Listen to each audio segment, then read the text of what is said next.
Hello and welcome to fallacies of defective induction as well as presumption. In the first part of this lecture, we will be discussing fallacies of defective induction, and in the second part of this lecture, we will be discussing fallacies of presumption. So this will be again a little bit longer, but I hope so that you will enjoy this video as well. Now, what are fallacies of defective induction? In the first part, when we discussed that fallacies of relevance are basically when the premises is not, the premises are, because we have usually more than one premise, when the premises are not relevant to the conclusion, or the conclusion was not relevant to what the premises were actually saying. In defective induction, what usually happens is that these are too weak. The premises are too weak to supply us with the kind of conclusion which we are coming out with. तो ये fallacies जो हैं ये भी काफ़ी interesting सी fallacies होती हैं और ये भी यूजुअली हम डे टू डे लाइफ में करते हैं.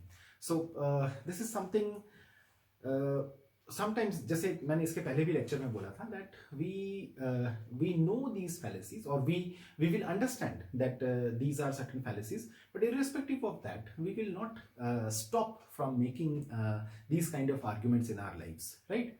और हो ही जाता है, कभी कभार गलती से हो जाता है, I do agree with that, but कभी कभार we do it intentionally as well. So this is something which we will be discussing today.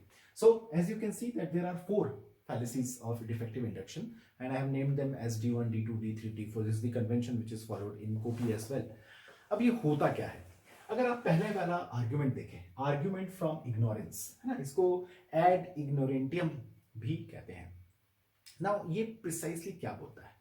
This basically says that we are ignorant about the conclusion, or we do not know that we cannot prove something true, therefore it is false, or we cannot prove something false, therefore it is true. जैसे कभी कभार God के arguments के लिए, like अगर मैं ऐसे बोलूँ, and please do not mind, from an atheist point of view and from a theist point of view, theist will say that you cannot disapprove the existence of God, therefore the God exists. A theist will say that you cannot prove the existence of God, therefore the God does not exist. ये दोनों ही arguments जो हैं ये जो है ignorance है, because we are not able to prove something, therefore we disapprove, or we are not able to disapprove something, therefore we prove, are not valid proofs, or in fact are not acceptable even in inductive logic. लेकिन usually we do it like this.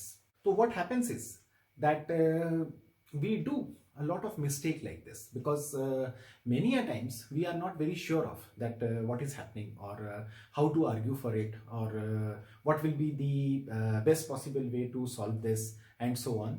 So we say that okay, since we cannot do this, therefore it might have been the case, है ना? Or we could not do this, or we did something like that, and therefore it was not like that. तो ऐसे जो arguments होते हैं जो कि ignorance, why we call it ignorance? We call it ignorance precisely because कि हम जिस तरीके से आर्ग्यू कर रहे हैं वो कंक्लूजन को सपोर्ट नहीं कर पा रहे है ना. हम एग्जाम्पल्स लेंगे, so once we will be taking more examples, so you will be having the idea, but right now for the time being try to understand that if we cannot prove, something is disapproved, or if we cannot disapprove, therefore something is proved, is not an acceptable proposition in logic, है ना. तो इसमें जो है हम basically कहते हैं कि this is basically the fallacy of ignorance. Now if we come to the second fallacy, appeal to inappropriate authority, कभी कभार unqualified भी कहते हैं, या you can also call it that that person was not the right person. होता क्या है कि we go by authorities, है ना, क्योंकि एक स्टेटमेंट या एक चीज ट्रू या फॉल्स कैसे होती है, जैसे या तो हम थ्रू, जैसे कि हमने ए प्रायरी ए पोस्टेरियरी प्रोपोजिशंस भी पढ़े थे, तो हमने देखा कि भाई we can go for correspondence, है ना, कि भाई कोई चीज ट्रू है क्यों, क्योंकि आई कैन सी इट, और I can have an empirical evidence about it, या फिर आई कैन कैलकुलेट इट, है ना. से प्रायरी की अंडरस्टैंडिंग है कि मैथमेटिक्स और इन सब चीज़ें जो है ट्रू होती है. कभी कभार हम जो है प्रैग्मेटिक प्रिंसिपल्स को भी मानते हैं, but let us not discuss about all those things.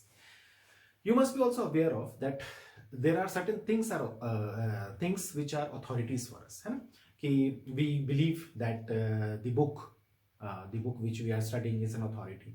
तो बुक की बात, छोटे बच्चे ऐसे बोलते हैं कि हमारे टीचर ने कहा है ना, तो हमारी टीचर ने कहा है becomes an authority, and definitely अगर वो टीचर सही बता रहा है तो obviously it's the truth. But ये अथॉरिटीज कभी कभार गलत भी ले लेते हैं हम, and this is what we are saying, that we are taking an inappropriate authority. That means कि somebody who is not an authority of that area is considered as an authority. तो ऐसे डिसीजंस या ऐसे judgements जो हैं वो fallacious होते हैं. Like if you take the judgment of a say football referee in a cricket match, so he is a referee, but then he is not an umpire in cricket, right? और उसकी बातें नहीं आप मान सकते बहुत सारी चीज़ों में. इसी तरीके से कभी कभार ऐसा होता है कि जैसे छोटे बच्चों का मैंने बोला कि टीचर्स बिकम एन अथॉरिटी ना, हमारे टीचर ने कहा, हमारे टीचर ने कहा, they will always say my teacher said this, my teacher said that, है ना. तो my teacher said this, my teacher said that, fine, but my teacher said this, my teacher said that, my physics teacher told me about chemistry. ऐसे तो physics और chemistry काफ़ी बार inter related भी लगती है, but my physics teacher told me about से music और about philosophy, और philosophy teachers talks about mechanical engineering, computer science. Oh my God, it's like curtains, right? ऐसा तो हो ही नहीं सकता. फिलोसफी वाला बंदा अगर केमिस्ट्री के बारे में बात कर रहा है एंड फिजिक्स के बारे में बात करता है, मैं ये नहीं कह रहा कि बात नहीं कर सकता है, बट उसको अथॉरिटी नहीं ले सकते हो आप, है ना. पर कभी कभार we go on with the understanding. The Bible says that the God exists, therefore the God exists. The Bible says that the Bible is written by God, therefore Bible was written by God, है ना. कभी कभार इस तरीके के भी circular arguments होते हैं, और ये भी इनअप्रोप्रिएट अथॉरिटी की अंडरस्टैंडिंग होती है. और बाइबल सेज या फिर कोई रिलीजियस डॉक्यूमेंट कहता है, जैसे कि मुझे याद है एक बार मैंने अपने बच्चों से पूछा कि, एंड दे वर, मतलब I will not like to name them, and obviously I will also not like to name the department, है ना. तो ऐसे ही पूछा मैंने कि सोलर एक्लिप्स या कुछ ऐसी बात हो गई, तो हमने बोला कि भाई उनको पता है ना सोलर एक्लिप्स क्या होता था. हाँ हाँ, सोलर एक्लिप्स पता है, और ऑब्वियसली पता ही होना चाहिए, है ना. अगर आप ग्रेजुएशन पोस्ट ग्रेजुएशन कर रहे हैं तो सोलर एक्लिप्स क्या होता है ये तो पता ही है. तो क्या होता है, तो बताया कि सोलर एक्लिप्स ऐसा होता है. अच्छा हाँ, कैसे होता है ये तो पता ही होगा. हाँ हाँ बिल्कुल पता है कैसे होता है, because I needed to tell them about something.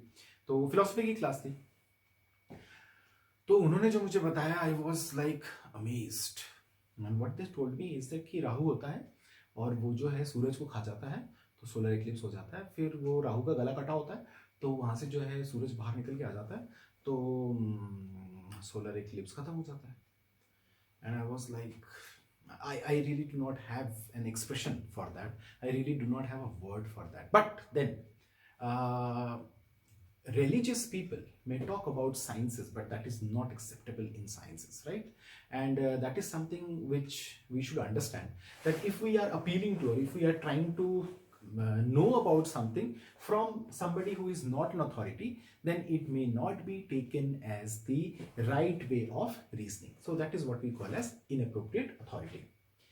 Third is false cause. False cause को बहुत सारी चीजें कहते हैं, नॉन कॉजा, प्रो कॉजा, या post hoc, ergo propter hoc. Basically क्या होता है कि कॉज नहीं लेकिन आपने कॉज मान लिया, या इट्स लाइक कि after this therefore because of this. मतलब क्या हुआ कि you do not understand between the difference between correlation and से कोएग्जिस्टेंस ऑफ थिंग्स. ठीक है, आप कोएग्जिस्ट कर रही है कोई चीजें, उसको आप कोरिलेशन मान लेते हैं, है ना. ये गलतियां बहुत बार करते हैं. Superstitions are basically like that. False cause, हम किसी चीज के लिए भी गलत कॉज मान लेते हैं, इस चीज को मान लेते हैं कि ये इस चीज के कारण घटा हुआ हो, है ना. मैंने सुबह सुबह उसकी शक्ल देखी तो मेरा दिन बड़ा अच्छा गया, मान लेते हैं कि इसको मान भी सकते हैं. मैंने सुबह सुबह उसकी शक्ल देख ली थी तो मेरा दिन खराब गया. फिर इसके बाद जो रेपरकशंस होते हैं वो बड़ी प्रॉब्लमेटिक होती है. किसी की शक्ल देख के आपका दिन अच्छा बुरा, मेरे जेब में लाल रुमाल था इसलिए मैंने सेंचुरी मारी, है ना. लोग सुपरस्टिशंस हो जाते हैं. या फिर जो है कभी कभार ऐसा भी हो जाता है कि we do not understand the reason behind something, and because of that we start following it blindly, है ना. हमें लगता है कि हाँ ये होता है इसके कारण से ऐसा होता है ना, ये होता है इसके कारण से ऐसा होता है ना. ऐसे बहुत सारे प्लेसिबोज एक्सपेरिमेंट्स हैं और बहुत सारी चीजें हैं जिसमें कि आप जो हैं साइकोलॉजिकली वीक हो चुके होते हैं और आपको लगता है कि इसके कारण से ये हो रहा है, but actually it is not the case. But we do understand कि कभी कभार हम बहुत बार फॉल्स कॉज देते हैं कि ऐसा हो गया था ना, तो इसके कारण से टॉस जीत गई थी ना टीम, तो फिर तो हारना पक्का ही था, है ना, क्योंकि टॉस जीत रही है तो इस सीरीज में तो ऐसा हो रहा है कि टॉस जीत रहे हैं तो मैच हारते हैं, है ना। मतलब this is not a reason, अगर तो फिर वही टॉस के बाद ही मैच खत्म कर देते ना, मैच खेलने की क्या जरूरत थी। तो ऐसे बहुत बार बहुत सारी रीजनिंग्स देते हैं हम लोग, एंड कि क्योंकि ये पहले हुआ है तो ये रीजन है। एक्चुअली क्या है, human minds are very cause and effect oriented. तो हमें क्या होता है कि कोई भी चीज पहले हो रही है तो हमें लगता है कि ये इसका कॉज है, और कोई भी चीज उसके बाद में हुई है तो ये इसका इफेक्ट है, जबकि उनके बीच में कोई रिलेशन नहीं। यू कैन नॉट, मतलब normally speaking there is no relation between those two things, लेकिन हमें लगने लगता है कि रिलेशन है, तो फिर हमें लगने लग जाए तो फिर तो सच हो ही जाता है। तो ऐसी बहुत सारी चीजें या बहुत सारी रीजनिंग्स जो हैं वो फॉल्स कॉज में आती हैं, जिसको हम कहते हैं non causa pro causa, post hoc ergo propter hoc. Hasty generalization. Now what is hasty generalization? Hasty generalization basically means that आप ना कोई चीज को बहुत जल्दी में जनरलाइज कर रहे हो। आपने 2-4 ऑब्जर्वेशंस देखी और आपको लगा कि हाँ भाई आप एक्सटेंड कर सकते हैं इस चीज को। You do not understand the difference between that there can be something called specific cases और there can be something called, जिसको हम केमिस्ट्री में कहते हैं कि दीज आर लाइक आउटलायर्स ना, मतलब स्टैटिस्टिकल अंडरस्टैंडिंग उसको कहते हैं आउटलायर्स। केमिस्ट्री में भी हम उसको कुछ कहते हैं, I am not remembering that word, but we can, हाँ, एक्सेप्शनल केसेस, है ना, कि एक्सेप्शन है ये, कि इस ग्रुप के सारे मेंबर्स ऐसे बिहेव करते हैं लेकिन ये वाला ऐसे नहीं बिहेव करता। क्यों? क्योंकि एक्सेप्शन है, इसके पीछे रीजन है कुछ, तो ठीक है। तो हमने बोला कि उस एक्सेप्शन को लेके अगर हमने जनरलाइज कर दिया then the group behaviour will not be expressed properly, right. लेकिन हम ऐसा करते हैं। आपके बुक में भी बहुत अच्छा एग्जांपल दिया हुआ है, जैसे कि we now know that fast food is the reason of obesity, है ना। आप लोग भी बहुत फास्ट फूड खाते हैं, and right now you people are young, तो फास्ट फूड का उतना इम्पैक्ट दिखता नहीं है, बट फास्ट फूड क्या करता है कि it is not easy to digest and it is fattening. तो होता क्या है कि हम फास्ट फूड तो खा रहे हैं, अभी तो समझ में नहीं आ रहा है, लेकिन फास्ट फूड का प्रॉपर कंजम्पशन करते करते क्या हो जाएगा कि बॉडी में जो है फैट कंटेंट काफ़ी बढ़ जाता है। And it has been now prove that fast food are reason for obesity. मोटे होते हैं हम लोग, है ना, fast food and colas, you know, all these things. तो हम जो है, तो किसी ने बोला कि भाई fast food is the reason of जो फैटनिंग है या ओबेसिटी है। तो देयर वाज अ फ्रायर, है ना, कि बेसिकली ही वाज सेलिंग फ्रितकीस और what you called as French fries, right. तो अब उसकी दुकान बंद, या उसकी दुकान में जो है बड़ा वो हो गया। तो उसने बोला कि भाई ऐसा कुछ है नहीं। क्यों? बोले मेरा छोटा बच्चा है, देखो ये बचपन से फास्ट फूड खा रहा है और अभी देखो ये 15-20 साल का हो गया है एंड वो बिल्कुल मोटा नहीं है ना, और वो बचपन से यही खा रहा है, राइट। और बात सच भी है, उसने झूठ भी नहीं बोला, कि बात तो बिल्कुल सच है कि वो खाता रहता है और उसको मोटा नहीं होता। तो देखिए, मेटाबॉलिज्म अगर हाई है तो फास्ट फूड चल जाता है, लेकिन मेटाबॉलिज्म अगर नॉर्मल है या थोड़ी सी वीक हो चुकी है तो फास्ट फूड जो है आपका बॉडी वेट बढ़ाता है। तो fast food is definitely considered as like fattening, लेकिन देन एक्सेप्शंस हो सकते हैं, है ना, एक्सेप्शंस हो सकते हैं। In fact there is a very nice example also in philosophy of science, जिसमें कि कोलेरा को जो है एक जमाने में, which is basically a water borne disease, उसको मानते थे कि नहीं, it is caused by gas. The gas name was miasmas at that point of time. तो पेटनकॉफर और 2-3 लोग हैं उस पॉइंट ऑफ टाइम पे, तो उनके बीच में बड़ा आर्गुमेंट चला। अल्टीमेटली ये प्रूव किया गया कि भाई ये वाटर बॉर्न है और ये ऐसे ऐसे एरियाज में होता है। तो जो दूसरा साइंटिस्ट था उसने बोला कि नहीं, ऐसा कुछ नहीं होता। तो बोलता इसमें वो कोलेरा के जर्म्स हैं, वो पी गया, है ना, और पी गया और उसको कोलेरा नहीं हुआ, और जबकि ऐसा था कि अगर ऐसा होगा तो कोलेरा होना चाहिए था। तो फिर जो है थ्योरी बहुत दिनों तक पीछे चले गया। Ultimately it was found that कि स्टोमक एसिड बहुत ज्यादा था, तो इसके कारण से कोलेरिया के जर्म्स जो है वो उसके बॉडी में पनप नहीं पाए। लेकिन the thing is that exceptions can be there, but what is generally speaking is generally speaking. लेकिन अगर आप एक्सेप्शन को जनरलाइजेशन करें, that is what we call as hasty generalization, because ये जनरलाइजेशन जो है ये बहुत जल्दी में किया गया जनरलाइजेशन है, right. So this is something which we cannot do. So these are 4 fallacies which in your book, now as I told you that there can be different books which will have a lot of other fallacies as well, but we have to stick to our list. तो आपके course में ये 4 ही हैं: argument from ignorance, precisely, You cannot prove something true, therefore it is false. If you cannot prove something false, therefore it is true. Yeah, appeal to inappropriate authority.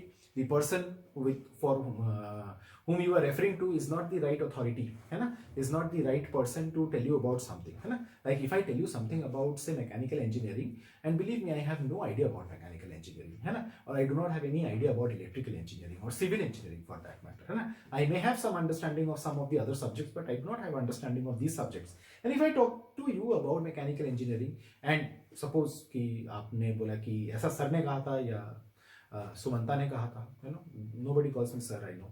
तो गलत होगा वो, है ना? You cannot take me as an authority for civil engineering or mechanical engineering or say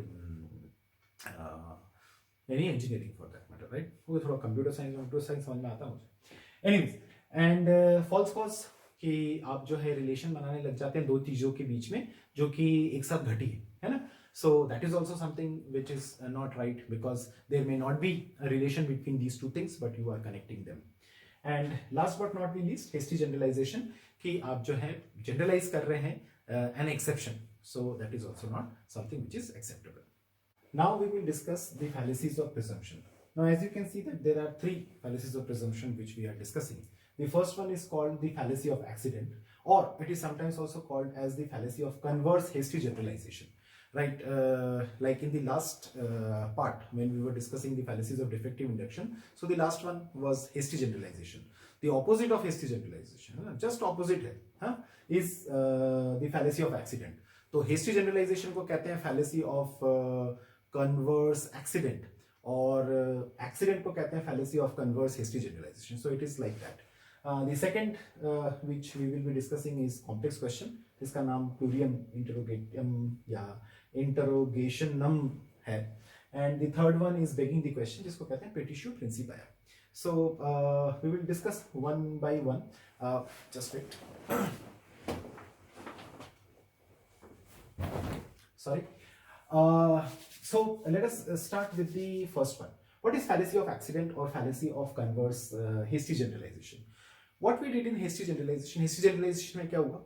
Hasty generalization में what was the line of argument that we are taking an exception and we are generalizing, है ना? तो हम जो है इस तरीके से ले रहे हैं कि सपोज एक ग्रुप है, उस ग्रुप में 18-20 लोग हैं, उसमें से एक या दो लोग जो हैं थोड़ा सा डिफरेंट टाइप से बिहेव करते हैं, बाकी सारे लोग सेम टाइप से बिहेव करते हैं. तो हम वो एक या दो लोगों को सपोज स्टडी करते हैं, ठीक है, और वही वाले बिहेवियर को बोलते हैं कि ये ग्रुप का बिहेवियर है. So that is not the right way of understanding, क्योंकि that's an exception, that's an outlier, right. अब फैलेसी ऑफ एक्सीडेंट में क्या होता है कि like there is a general principle, like कि चाइना के लोगों की एवरेज हाइट कम होती है ना, but you might not be aware of, और you might be aware of कि जो NBA में आज तक का one of the tallest guy who has played was also a Chinese, है ना? He was a person from China only. He was tall, very very tall, 7 feet something उनकी height थी. I'm forgetting the name. He is also a meme material. Memes में जो वो smiling वाला face देखते हैं, थोड़ा सा चाइनीज फेस होता है, that guy is that guy only. तो एंड मेरे ख्याल से he was the brand ambassador of Reebok for quite some years, और वेरी टॉल गाय. ऐसा नहीं है कि चाइना के हर पर्सन जो है एवरेज हाइट कम होती है, that does not mean that कि एवरीबडी विल बी लाइक कि ओके चाइना की एवरेज हाइट 5.2 है ना, या 5 फीट 2 इंच है, 5 फीट 2.5 इंच है, तो हमने कोई भी चाइना का पर्सन होगा तो हम उसको ऐसे देख रहे होंगे और पता चला कि वो ऐसे निकला, है ना, समथिंग लाइक दैट होता है. ऐसे बहुत बार एक्सपेक्टेशन, जैसे बोला था मैंने, मिसमैच होते हैं, और इस तरह की गलतियां भी हम करते हैं, क्योंकि जनरली स्पीकिंग कुछ ऐसा है जैसे कि इंडिया के लोग गरीब होते हैं, है ना, तो आप अंबानी से मिल लीजिए, तो मतलब कि there can be people who think that India में सभी लोग गरीब होते होंगे, है ना, पर ऐसा है नहीं. हम ठीक है, हम डेवलपिंग कंट्री हैं, हमारे पास उतने पैसे या उतना एवरेज तरीके से अगर हम देखें तो we do not live a very say wealthy life. But ऐसा नहीं, there are lots and lots of millionaires in our country, billionaires as well, तो है, एंड आप वो जनरलाइज नहीं कर सकते. So that is the thing कि आप जनरलाइज भी नहीं कर सकते, और आप किसी चीज को जो है पर्टिकुलर पे भी अप्लाई नहीं कर सकते in these kind of ways. जैसे most birds can fly, Tweety is a bird, therefore Tweety can fly. तो पता चला कि मोस्ट बर्ड्स वाली केस में तो ट्रू था, लेकिन उस पर्सन पे अप्लाई नहीं हो रहा है क्योंकि ट्वीटी पेंगुइन निकली, है ना. तो इस तरीके से भी हो जाता है, तो हम ऐसे चीज़ों को कहते हैं कि ये जो है एक्सीडेंट की फैलेसी हो गई। मतलब कि हमने कोई जनरल प्रिंसिपल ही किसी स्पेसिफिक इंडिविजुअल पे लगाया और होना चाहिए था, लेकिन नहीं लगा। तो क्यों नहीं लगा था? Because of this fallacy, because that person was not govern by that rule. तो ये चीज भी होती है। इसी तरीके से कॉम्प्लेक्स क्वेश्चंस के फैलेसीज होते हैं। कॉम्प्लेक्स क्वेश्चन के फैलेसी जो है प्रॉपर प्रिजम्पशन है। और प्रॉपर प्रिजम्पशन क्यों है? प्रॉपर प्रिजम्पशन इसलिए because we have something in our minds, है ना, हमने सोच के रखा है कि ऐसा होता है ना। और आप जो है क्वेश्चन ऐसे पूछते हैं, आपने court room arguments, let us go back to the court room argument. Court room argument ऐसा क्वेश्चन बोला जाता है, इसका जवाब है ना, लॉयर ऐसे पूछता है किसी पर्सन को जो कि कटघरे में खड़ा है कि मुझे सिर्फ हाँ और ना में ये जवाब चाहिए। ठीक है भाई, अच्छी बात है, हाँ या ना में जवाब चाहिए। सवाल, चोरी किए गए पैसे आपने खर्च कर दिए हैं क्या? ओके, नाउ यस बोलो, नो बोलो, है ना। आप चाहे कितना भी चिल्लाओ कि पहले चोरी नहीं की है तो आप पैसे खर्च करने की बात क्यों कर रहे हो? जवाब हाँ या ना में चाहिए ना। जब जवाब हाँ या ना में चाहिए, आप कोई भी जवाब दीजिए, हाँ में जवाब दीजिए, ना में जवाब दीजिए, ये जरूर प्रूव कर देगा कि चोरी हो गई, है ना। बहुत बार बहुत सारे लोग जो हैं इस तरीके से लाइंस बोलते हैं या चीजें करते हैं and they have a pre supposition, है ना, कि आज भी आप अपनी गर्लफ्रेंड से पिट कर आए हैं क्या, है ना, या आज भी आप अपनी बीवी से पिट कर आए हैं क्या। तो दोनों ही चीजें में जो है प्रिजम्पशन ये नहीं है कि आप डेली पिटते हैं, प्रिजम्पशन ये भी है कि आपकी गर्लफ्रेंड है। मतलब जस्ट इमेजिन अ गाय जिसकी की सपने हैं लेकिन गर्लफ्रेंड नहीं है, तो उससे अगर आप बोलो कि आज आप अपने गर्लफ्रेंड से पिट कर आए हो, क्या मतलब कि उसको खुशी भी हो रही होगी कि चलो कम से कम सामने वाला सोच तो रहा है कि मेरी गर्लफ्रेंड है। लेकिन बात ये नहीं है, बात ये है कि you are presuming that he is having a girlfriend, he is getting beaten by her every day and blah blah blah। तो ऐसे बहुत सारे क्वेश्चंस होते हैं जिसमें कि we have already presume something, और ऐसे प्रिजम्पशंस जो है उनको हम कहते हैं complex questions, because it is having an understanding जो कि पीछे से ही पहले से ही हमने सोच के रखा हुआ है। Last one, begging the question. Now what is begging the question? ये थोड़ा टेक्निकली कभी कभार सटल भी होता है और जो है आप समझ भी नहीं पाते। ठीक है, ऐसे सटल फैलेसीज भी बहुत सारी होती है, जैसे वो जो अपील टू इनअप्रोप्रिएट अथॉरिटी थोड़ी देर पहले हमने डिस्कस किया। अपील टू इनअप्रोप्रिएट अथॉरिटी में भी उनका बहुत सटल होता है। आपको लगता है कि फिलोसफी के टीचर से आपने पूछा किसी चीज के बारे में जो कि फिलोसफी का पार्ट है। फिलोसफी में बहुत सारे पार्ट्स हैं, आपको समझ में नहीं आया, समझ रहे हो आप? Like suppose for that matter you ask me something about Indian philosophy, I may not be the right person to discuss और I may not be the right person to tell you, because my expertise is not Indian philosophy. कभी कभार होता है कि हमने philosophy के teacher से पूछा था, उन्होंने बताया था ये चीज, है ना, अब उन्होंने परफॉर्मेंस प्रेशर में बता दिया। कभी बार होता भी है कि भाई हमसे पूछा गया है तो हमको बताना तो पड़ेगा, और हम फिलोसफी की फैकल्टी हैं तो बताना पड़ेगा। तो बता दिया कुछ, अब वो गलत निकला, है ना, पर आपको नहीं समझ में आ रहा। आपको तो अच्छा पढ़ाया गया था कि अच्छा केमिस्ट्री के टीचर से केमिस्ट्री वाली चीज पूछना, फिजिक्स के टीचर से फिजिक्स वाली चीज पूछना, तो फिलोसफी के टीचर से फिलोसफी वाली चीज पूछ सकते हैं। फिलोसफी में बहुत सारे पार्ट्स हैं, फिजिक्स में भी बहुत सारे पार्ट्स हैं, केमिस्ट्री में बहुत सारे पार्ट्स हैं, right. So sometimes people out of pressure भी बहुत बार बहुत सारी चीजें बताते हैं। इसी तरीके से बेगिंग द क्वेश्चन जो है, ये भी जो है लोगों को बहुत ज्यादा समझ में नहीं आता कभी कभार। प्रेमाइस और कंक्लूजन में एक्चुअली डिफरेंशिएशन नहीं होता। आपका जो प्रेमाइस होता है वही आपका कंक्लूजन होता है। The conclusion is hidden in the premises, है ना, और the premise is actually said in some other way in the conclusion. जैसे किसी ने आपको बोला कि भाई वो नॉलेज नहीं है जिसका कोई प्रैक्टिकल एप्लीकेशन नहीं है। अच्छा लगा सुन के। क्यों? क्योंकि जिन चीजों का प्रैक्टिकल एप्लीकेशन नहीं होता उसको हम नॉलेज नहीं कहते हैं। तो आपने कहा कुछ नहीं, ट्राई टू अंडरस्टैंड, राइट। ऐसे बहुत सारे एग्जांपल्स हैं where the active voice and the passive voice, the direct speech and the indirect speech, और words spoken in a very different way even if they were the same sentence और the same proposition. ठीक है, rhetoric जो usages होते हैं, तो आपको लगता है कि the person is making a great point, है ना, कितनी अच्छी बात कर रहा है, कितनी सही बात कर रहा है यार, लेकिन होता नहीं है।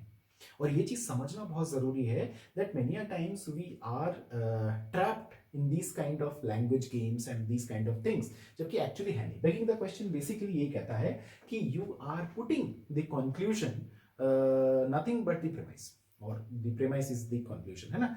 और आपने उसको जो है बहुत स्किलफुली कंसील करके रखा है, अंदर कहीं छुपा के रखा है। So you feel like that okay he is making a very good point, but actually it was a tautology, है ना, मतलब कि in fact it's not even a tautology, because tautology के लिए भी पी और वेज और नेगेशन और पी होना चाहिए। यहाँ पे पी और क्यू चीज़ों के बारे में बात की गई थी, पर एक्चुअली क्यू कुछ नहीं था, वो पी था, वो आपको बाद में समझ में आता है थोड़ा सा, है ना। तो ऐसे बहुत सारे एक्सप्रेशंस हैं। So in this lecture, what we tried is, we tried to understand the fallacies of presumption as well as the fallacies of defective induction.